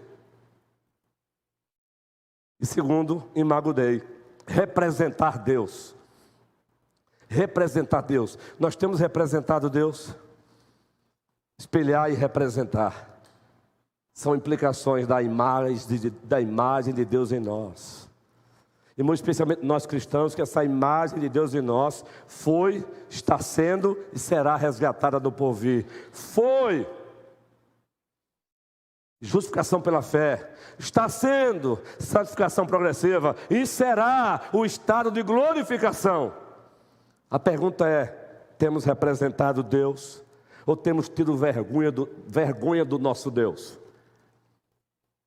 Fizeram uma pergunta maravilhosa aqui ao Reverendo Marcos: devemos nos posicionar ou não nas redes sociais? Ele disse: sim, mas devemos nos posicionar com sabedoria, espelhar Deus, mas devemos representar Deus. Ou será que nós somos objeto daquela crítica que John MacArthur faz no seu livraço, Com Vergonha do Evangelho? Nós estamos envergonhando o Evangelho, estamos com vergonha do Evangelho, ou estamos morrendo por esse Evangelho que é vergonha para muitos? Só tem 3 opções: ou estamos envergonhando o Evangelho, ou estamos com vergonha do Evangelho, ou estamos prontos a morrer por esse Evangelho. Ele é loucura para o mundo, mas essa é a loucura de Deus que salva. Não me envergonho do Evangelho, que é o poder de Deus para a salvação de todo aquele que nele crê. Primeiro dos judeus e depois do grego. Entender a profundidade do imago Dei, imagem de Deus. Eu preciso acordar todos os dias e relembrar: eu sou imagem de Deus, e agora no processo de resgate, no processo de redenção, de restauração. Então eu preciso espelhar o meu Deus e eu preciso representá-lo aqui na congregação dos santos, quando eu estou em casa como marido, como esposo, como filho, como amigo, como professor. Nesse livro aqui, o autor, ele começa narrando um amigo dele, pós-doc em teologia. Qualquer assunto era só puxar que o camarada, de tal maneira que o próprio Paul Tripp diz assim: rapaz, era difícil conversar com ele, porque qualquer assunto, o cara é fenomenal. Na linguagem dos seminaristas, pelo menos em Recife, Reverendo Marcos, é um monstro. Eu não sei se lá, não é? Esse cara é um monstro. Para não dizer que algumas expressões eu não compreendo. Em Recife, pelo menos, eu estava lá na Luz e Vida, meu dia de folga, aí chegava um seminarista: rapaz, ontem teve uma palestra do teólogo tal. Observe, o cara é um satanás. Agora observe, o satanás para dizer que o cara é inteligente, gente. Não casa, né? Chama de monstro que é melhor. É um monstro no conhecimento, mas de satanás não cola. Então eu preciso acordar de manhãzinha e entender o seguinte: a quem muito se deu, muito será cobrado. Imago Dei, mas a hora está avançando, eu preciso ainda correr. Vamos lá, para o bem da noite. Eu quero ouvir o pastor Marcos da noite de coração, guerreiro. Não é demagogia, não. Eu gosto de sentar e ouvir os meus colegas. Eu também preciso de exortação, eu também preciso de administração, eu também preciso crescer, eu também preciso amadurecer. Eu citei uma segunda palavra, é uma puxa a outra, não é? Imago Dei, a segunda, imitatio Dei. Ah, pastor, mas uma coisa é a outra. Vamos aprofundar isso? Nós estamos com uma série agora sobre culto. E deixamos bem claro aqui que biblicamente existe o culto no sentido amplo e culto no sentido restrito. Culto no sentido restrito, CCR, culto comunitário com os ritos que Deus estabeleceu. Culto no sentido amplo, CCV, culto no cotidiano da vida. É o culto que se dá ao viver a vida debaixo do céu ou do sol, de acordo com o Evangelho, com a palavra. O CCV, o culto do cotidiano da vida, ele consiste em viver a vida debaixo do sol, de acordo com o Evangelho. É uma vida centrada no Evangelho. Aí esse CCV, o culto do cotidiano da vida, ele te empurra para o CCR, que se dá no dia do Senhor muito especialmente. O culto comunitário, com os ritos que Deus estabeleceu. Exemplo, a ministração da ceia do Senhor. O batismo. Agora preste bem atenção. O CCR, para Deus, se torna um odor não muito agradável se o CCV não for praticado. Se o culto no sentido amplo não for praticado. Se o culto do cotidiano da vida não for praticado, o culto do domingo para Deus é inaceitável. Aí nós temos Romanos, abra sua Bíblia em Romanos, implicações da fé reformada. Romanos, Paulo está falando do CCV, o culto do cotidiano da vida. Vejam só Romanos aí, apenas os 2 primeiros versículos, caminhando para o encerramento da palestra, porque temos que abrir para perguntas, não é? Vamos ler juntos? Romanos capítulo 12, os 2 primeiros versículos, por favor. CCR, o culto comunitário com os ritos que Deus estabeleceu. Esse acontece muito especialmente aos domingos. CCV, o culto do cotidiano da vida. Viver a vida debaixo do sol de acordo com a vontade de Deus revelada. E é sobre isso aí que Paulo diz: rogo-vos, pois, irmãos, pelas misericórdias de Deus, que apresenteis o vosso corpo por sacrifício vivo, santo e agradável a Deus, que é o vosso culto. E não vos conformeis com este século, mas transformai-vos pela renovação da vossa mente, para que experimenteis qual seja a boa, agradável e perfeita vontade de... Para que experimenteis o que, gente? A boa, agradável e perfeita vontade de Deus. Essa vontade de Deus, quando ela é praticada debaixo do sol, isso é CCV. É o culto do cotidiano da vida. Vamos exemplificar. Aure respeita muito os seus pais, não apenas no dia dos pais, mas ela respeita os seus pais todos os dias. Até mesmo quando ela de repente se insurge contra eles, ela se aproxima, reconhece o pecado e pede perdão. Isso é CCV, isso é implicação da fé reformada. Não adianta ter uma cabeça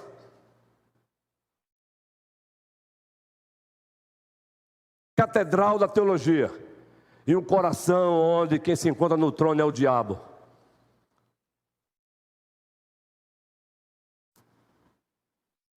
CCV da vida é você saber que tem vizinho na tua rua, que o pai de família ficou desempregado, a coisa está feia, e você compartilha com ele 1 quilo de feijão.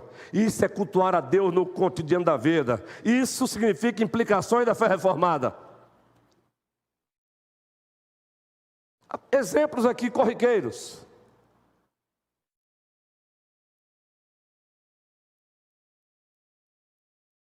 CCV é você preservar a unidade do Espírito pelo vínculo da paz da igreja, Efésios 4. Para isso ele diz antes, seja humilde, manso. Se você é humilde em relação na relação com o outro, isso é CCV. Você é manso na relação com o outro, é CCV. Ou você é petulante, ou você é cheio de si, ou você é ensimesmado. Tem gente que está tão estufado de orgulho, meu irmão, que qualquer hora dessa ela implode. E quando falamos isso, pensamos em nós mesmos. Não adianta conhecer Bavinck, 4 volumes.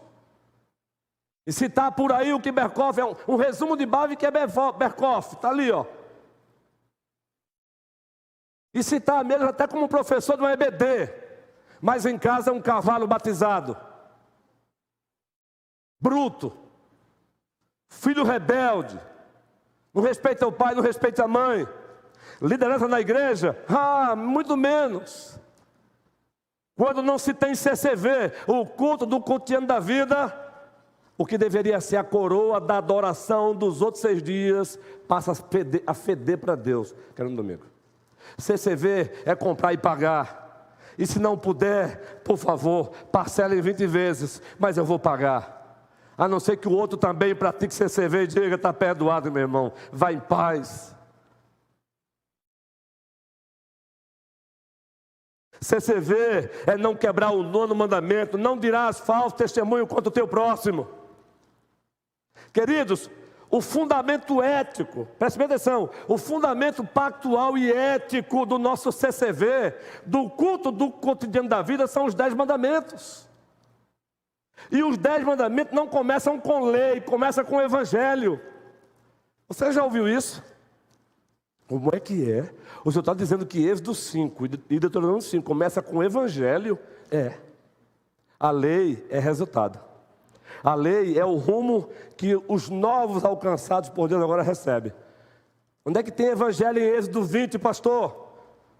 Na lei moral. Então vamos lá. Eu sou o Senhor teu Deus, o suzerano, aquele que estabeleceu a aliança unilateral, soberana. Eu sou o Senhor teu Deus. Eu sou Deus. Mas ele vai dizer agora o que ele fez. Que te tirei da terra do Egito, isso é evangelho, da casa da servidão, é evangelho, o evangelho não nasce com a nova administração da aliança da graça, tem evangelho na antiga administração do evangelho da graça, é evangelho no antigo, é evangelho no novo, a diferença é que no antigo ele era pregado através de tipos, figuras, exemplo, o cordeiro apontava para o cordeiro de Deus, que é Jesus. Aí depois do evangelho, resgatados por Deus, esse povo precisa agora andar de acordo com a vontade de Deus. Aí ele começa, o crente em Deus, não terás outro Deus diante de mim. O crente em Deus, não farás para ti mais de escultura. O crente em seu Deus, não tomarás o nome do Senhor teu Deus em vão. O crente e sua família, lembra-te do Shabá, tem um aspecto vertical e horizontal. Lembra-te do sábado, dia do Senhor. O crente e sua família, honra o teu pai, honra a tua mãe, vai para além dos pais biológicos. Já pregamos uma série aqui sobre redescobrindo a cultura da honra. Terceiro, o crente e seus vizinhos, não matarás. O crente e seus vizinhos, não adulterarás. O crente e seus vizinhos, não furtarás. O crente e seus vizinhos, não dirás falso testemunho contra o teu próximo. E por último, o crente e o seu coração, não cobiçarás nada que pertença ao teu próximo. Eis aí o fundamento pactual e ético da fé reformada. Então não adianta eu conhecer John Freimer, é um dos meus teólogos favoritos, reverendo Marcos, além de Bavinck, Berkoff, o papai brasileiro Heber Campos, o pai, o filho, Ernest Maia. Quando o assunto é plantação, leva um abraço para o Arivalzinho e fale para ele que minha esposa é apaixonada por ele no bom sentido, viu? Rapaz, eu quero ouvir a Hernandes, e ela disse, não, eu quero ouvir a Arivalzinho. Acredite nisso, aí eu deixo ela ouvir a Arivalzinho. E eu vou dizer um dia desse a Hernandes, quando ele voltar aqui. E não há nenhum problema entre eles, sabe por quê? Esses homens vivem para a glória. Implicações da fé reformada. A última palavrazinha eu não vou dissecá-la, não vou trabalhar ela não. Primeiro, imago.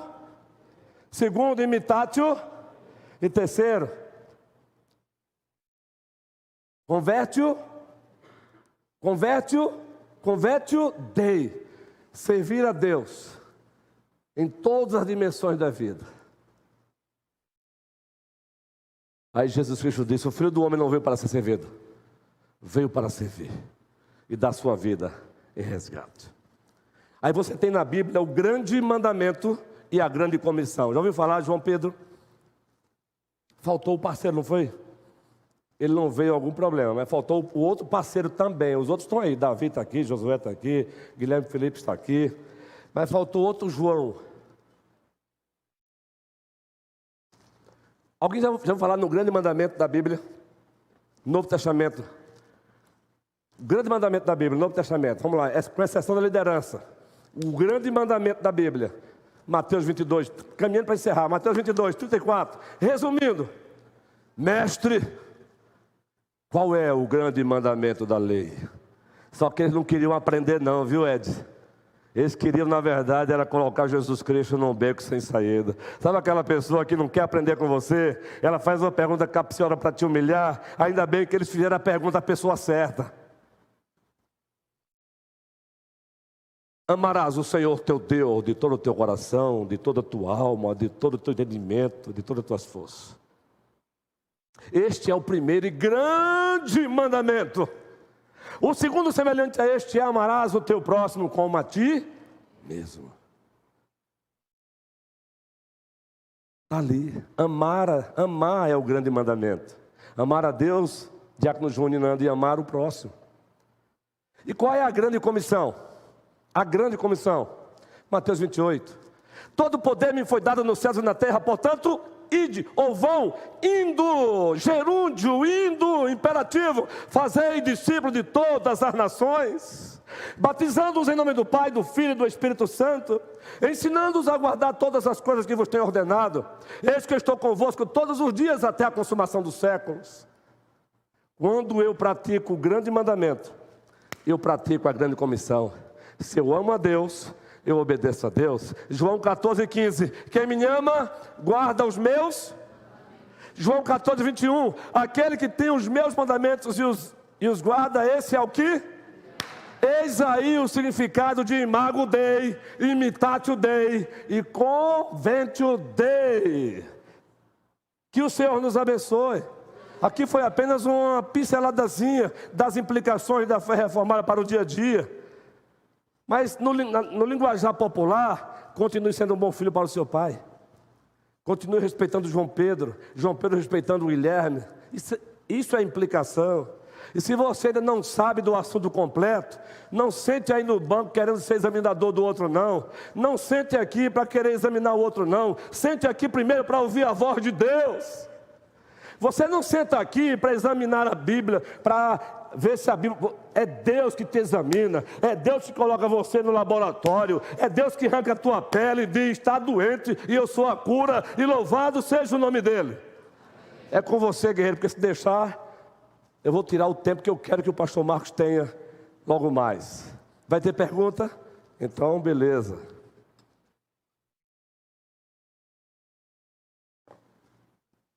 Bom, pessoal.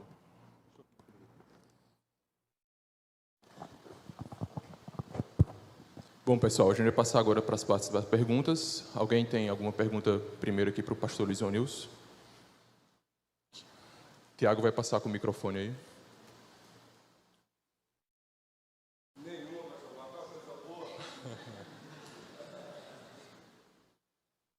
Bom, vou começar, pastor. A gente sabe que muitos procuram saber qual é a verdadeira vontade de Deus hoje em dia e acabam procurando em tudo que é lugar vontade de Deus para a minha vida. Como nós podemos identificar a verdadeira vontade de Deus para a vida do cristão, seja em qualquer área? Porque nós sabemos que nós temos princípios contrários nas Escrituras, certo? Então, como identificar esses princípios? Vejam que pergunta maravilhosa, gente. A vontade de Deus para nós. Aí temos que recorrer à teologia sistemática. Nós louvamos a Deus pelos teólogos bíblicos, precisamos deles. Mas louvamos a Deus também pelos teólogos sistemáticos, não é, guerreiros? Louvamos a Deus pelos teólogos históricos e pelos aplicados. Nós temos irmãos aqui que são apaixonados por teologia sistemática. Irmãos mesmo que não exercem a liderança oficial na igreja. Presbíteros. O Glênio mesmo gosta de sistemática, não é? Passou um tempo aí ensinando os atributos de Deus. Vejam, quando estudamos o ser de Deus e os seus atributos, nós que somos reformados, nós classificamos os atributos de Deus em duas partes. Quem se lembra?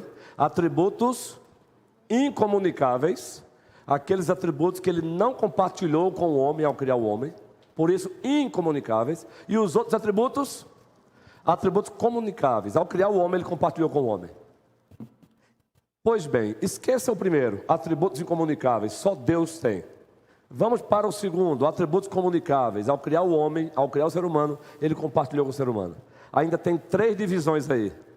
Dentro dos atributos que ele compartilhou com o homem, atributos comunicáveis, tem 3 divisões. Atributos intelectuais, Atributos morais e atributos de soberania. Esqueça as duas e fique com soberania. Dentro dos atributos de soberania temos vontade decretiva e vontade de preceito. Vontade decretiva, o que Deus decretou que vai acontecer e ninguém jamais vai impedir, o homem querendo ou não.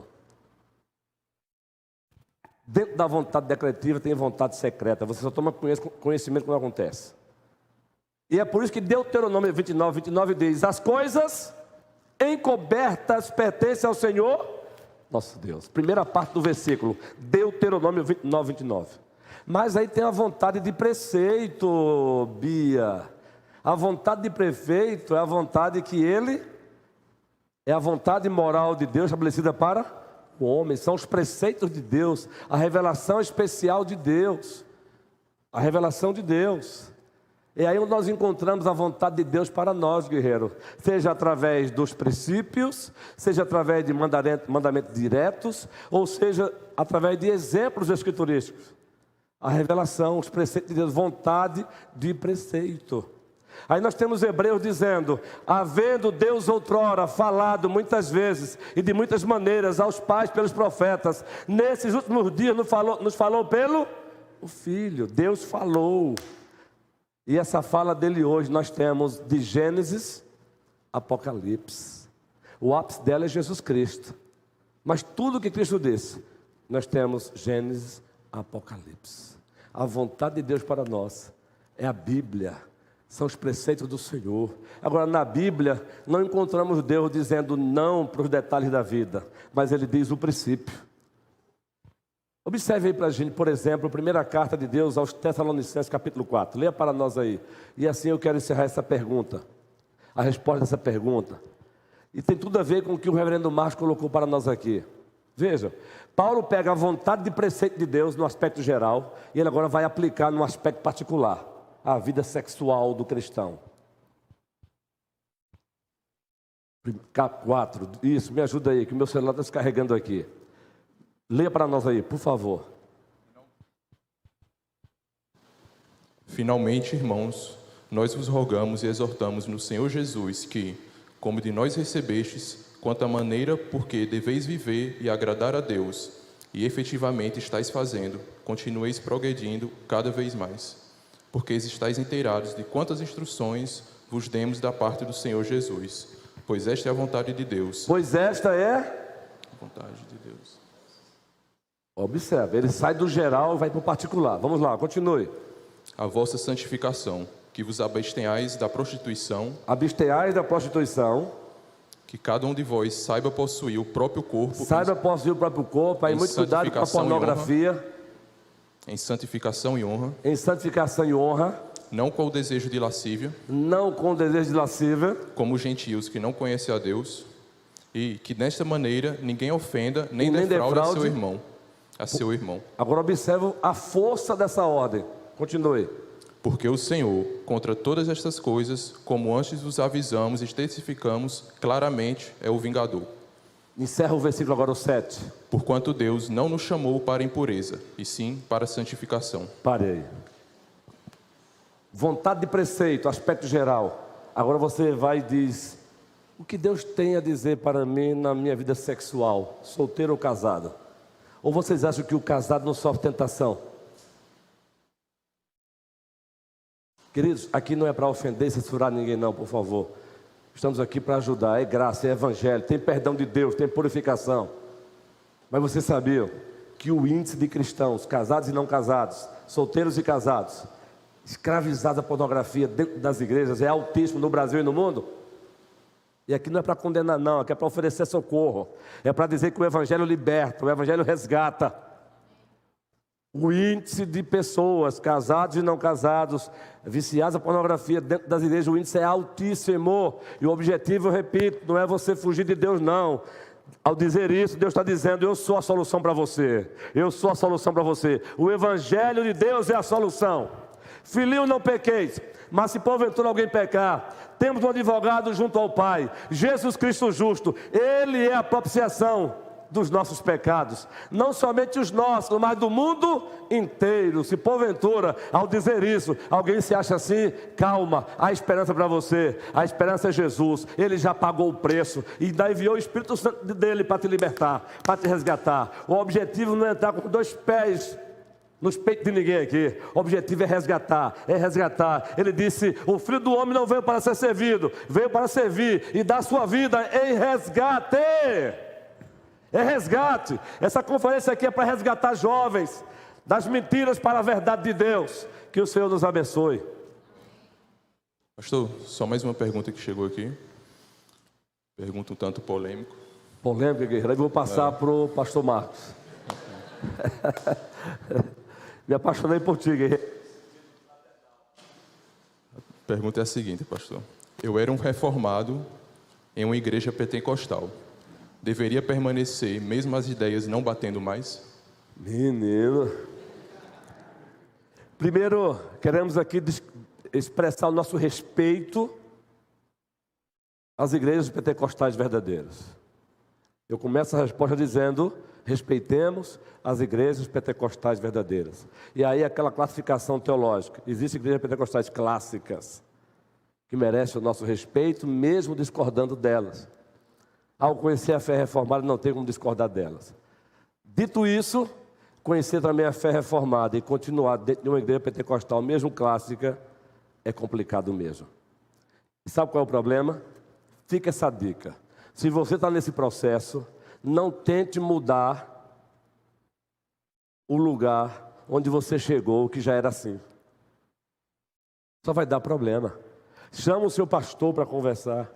Fale que você já não pensa naquele tópico como ele pensa, como a igreja pensa. Presenteie o seu pastor com um livro. Se ele disser, não, eu sou... Por exemplo, vamos falar aqui do arminianismo. Eu sou arminiano clássico. Respeite o seu pastor. Você chegou lá e encontrou a igreja sendo arminiana. Qual é a recomendação que eu faço, guerreiro? Saia pelas portas, pensa bem do seu pastor. Não saia pensando que você sabe mais do que ele. E procure uma igreja reformada. E Deus abençoe os seus irmãos. Porque qual é o problema? Alguns conhecem jovens, muito empolgados com essa fé reformada. Ah, queridos, Moisés sabe disso. Vai para a conferência reformada. Olha lá, eu escuto Diana Madureira, Garofo. Só a turma top. O jovem nunca leu Anthony Hope na sua trilogia. A Bíblia no Futuro, Salvos pela Graça, Imagem de Deus. Leu apenas uma mensagem do Emílio Garofo. Homem de Deus. Queremos trazer um dia ele aqui, viu? Mas depois do pastor Marcos, meu amigo, depois que umas 3 vezes o pastor Marcos entrou no Garofo. Aí o jovem aí já chega assim na igreja dele, ó. Aí, culto. Eu sou de dramatizar, viu, gente? Não por ocasião do culto. Aí ele senta, o pastorzinho dele lá estudou, o sermãozinho dele, arminiano. Aí eu vou para aqui que é melhor. Aí ele já senta assim, ó.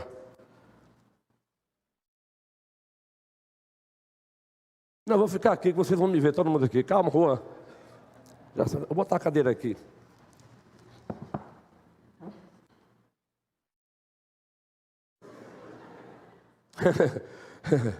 Aí daqui a pouco ele faz isso aqui, ó.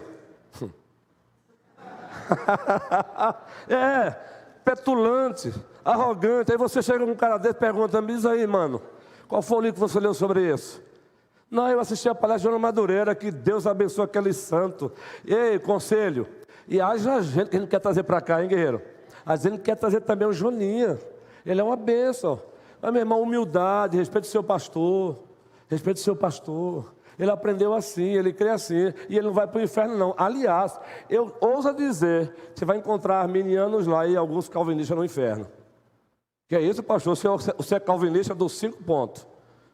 Mas eu ouso dizer que em alguns momentos eu prefiro estar com alguns pastorezinhos pentecostais clássicos do que com alguns calvinistas arrogantes, petulantes, cheios de si, que você se sente intoxicado. Então o conselho é, não tente mudar. Onde você chegou já encontrou assim, converse com o pastor. Se ele disser não, aqui nós somos arminianos, então peça a benção dele e vá para a igreja reformada. Porque aqui também é assim, vem o mesmo de fora. Ele é batista. Aqui batizamos por aspersão ou imersão. Aí o irmãozinho chega aqui e quer forçar a igreja a batizar por... Não faça isso não, meu amorzinho. Não, você chegou e encontrou a igreja batizando por aspersão, meu tesourinho. Aí tu quer chegar aqui e mudar? Tá bom, resposta boa aí, eu acho que foi. Deus abençoe. Mais uma pergunta aqui, pastor. Qual a importância da fé reformada no tempo em que igrejas têm medido resultados? Gente, a reunião de presbitério, que é boa mesmo. A importância é que a fé reformada para nós, ela é um instrumento aferidor de uma igreja saudável. Uma igreja, quando ela foca nos resultados, ela já abraçou, ela começou namorando com o pragmatismo, casou com ele e agora sofre de obsessão pelo pragmatismo. Ela é obcecada, essa igreja. Então, pouco a pouco, ela abandona. A fé reformada, ela é um instrumento aferidor. Você sabia que um dos propósitos da Confissão de Fé do Westminster é servir de filtro? Assim é a fé reformada.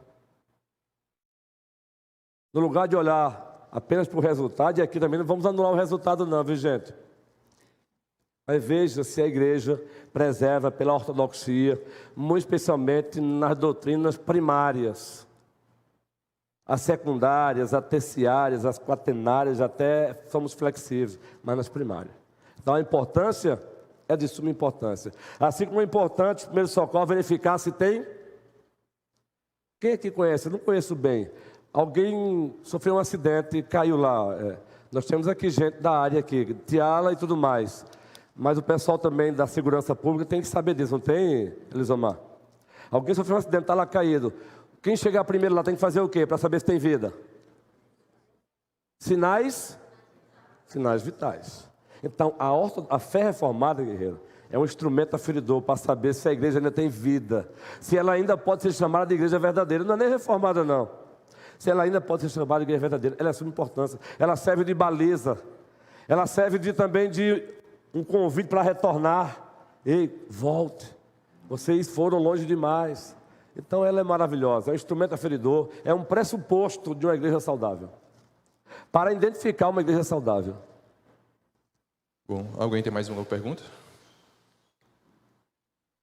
Olha, é o George, gente. Coisa boa, George. Oi. Pastor, sabendo a importância, né, que o senhor já falou aqui, do CCV para o CCR, né? Eu vejo muita gente hoje praticando o CCV, né, o culto em casa, no cotidiano da vida, e usando isso como justificativa para não ir para a igreja. Para não praticar o CCR. Que pergunta maravilhosa. Inclusive, o próximo sermão vai responder essa pergunta, mas eu vou responder aqui um pouquinho. O próximo sermão vai responder essa pergunta. Tem muita gente fazendo isso. Ah, mas eu cultuo a Deus em casa. Ah, eu cultuo a Deus sendo um bom pai. Ótimo, é o CCV. Só que o CCV, ele não anula o imperativo do CCR. Abra sua Bíblia, 1 Coríntios capítulo 11. Abra sua Bíblia, não. Por favor, recomendo, abramos a Bíblia. Daquela ideia de autoritarismo, abra sua Bíblia. Não, sugestão, abramos a Bíblia, 1 Coríntios capítulo 11. Os versículos 24 e 25, vai ser esse texto, ainda vamos explorá-lo no próximo sermão também aqui. Não amanhã, mas no dia 29, sequência da série. Vejam, CCR não é facultativo. Dizer que Deus não aceita o CCR porque o CCV não foi praticado, não tira a imperatividade do CCR não, que é o culto do dia do Senhor. 1 Coríntios 11, 24 e 25 diz o quê? Vamos ler junto esse texto aí? E tendo...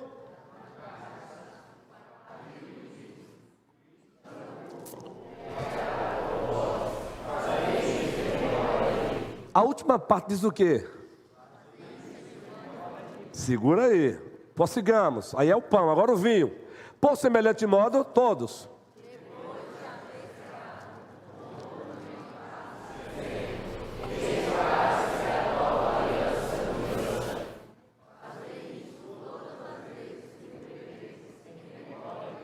O fazer isto é ordem. Quando a gente lê esse texto, a gente só pensa na ceia. Agora leia o contexto do texto. Ceia é elemento de culto, é assunto para um dos sermões, elementos de culto, circunstâncias de culto e ações adiáforas do culto. Não me pergunte agora não, que vai perturbar você o que é adiáforas. Mas a ministração da ceia é elemento de culto, assim como o cântico é elemento de culto, pregação é elemento de culto. Quando Cristo disse, faze isto, Ele está ordenando. Logo no início dessa perícope, desse parágrafo, o capítulo 11, ele começa assim, nisso eu vos louvo. O assunto é outro. Vocês de fato estão preservando as tradições cristãs. Paráfrase. Quando chega na hora da ceia, ele diz, nisso aqui agora, eu não vos louvo. Porque vocês estão se reunindo, beleza, mas vocês estão se reunindo para o mal e não para o bem.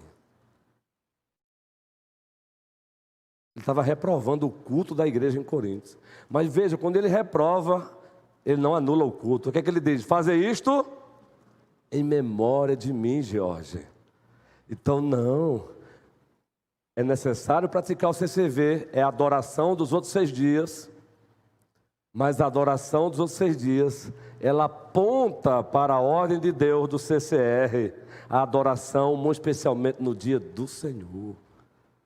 Vamos ver isso aí. Fazer isto em memória de mim.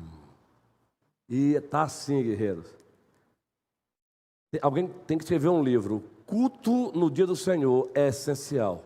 Porque depois da era digital, da pandemia, guerreiro, culto online. Ceia online. Batismo online. Eu quero fazer apenas uma pergunta aqui, amorosa, por favor. Vamos separar as coisas. Deus seja louvado. Às vezes eu estou dodói. Como é bom saber que tem um YouTube para eu ouvir a mensagem do meu irmão. Mas eu não estou cultuando. Eu estou sendo alimentado por um dos elementos do culto. Mas eu não estou cultuando no culto comunitário, não.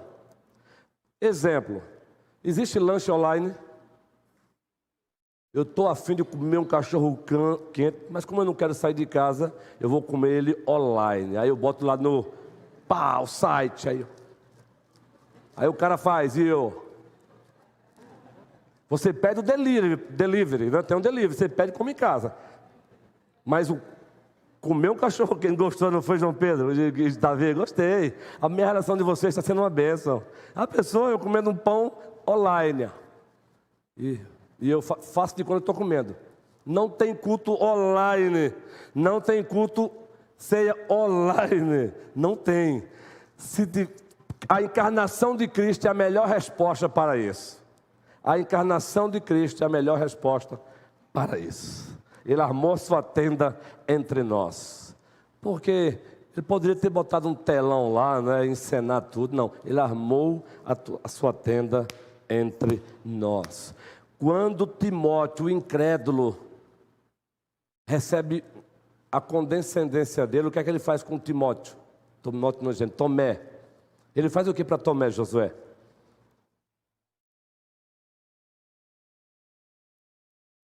Olha, minhas mãos, toque. Não sejas incrédulo, mas ele toque. Claro que é um assunto muito complexo, guerreiro, porque você não pode... Existem casos e casos. O que estamos questionando aqui é justamente a pergunta do George. E tem um monte de crente que está bonzinho no domingo, mas depois do YouTube, sabe de uma coisa? Eu posso cultuar a Deus em casa. Pergunte ao próprio Deus na Escritura se pode. Pergunte ao próprio Deus na Escritura se pode. Que o Senhor nos ajude e tenha misericórdia de nós. O objetivo aqui também não é humilhar ninguém que faça isso. O objetivo é restaurar, é resgatar com amor e carinho.